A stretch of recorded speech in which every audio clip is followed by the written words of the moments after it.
just tape it all around. Brittany Dube is on day 6 of trying to find her uncle Christian, who has dementia. Now, she and her family members are doing it alone, hoping for help from the public.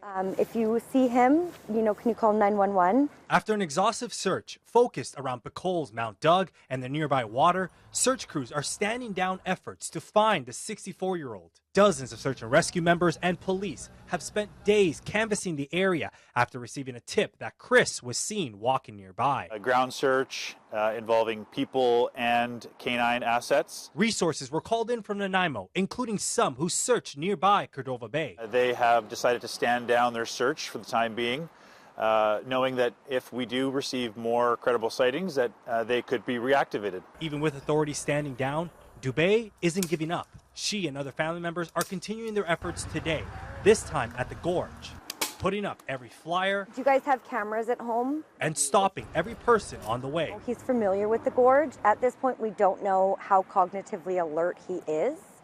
So at this point, he could really be anywhere. Her uncle hasn't taken his medications in several days. She says he's able to function temporarily without them, but is growing more and more worried each second. He has a history of strokes and other serious health issues that he needs his medication for.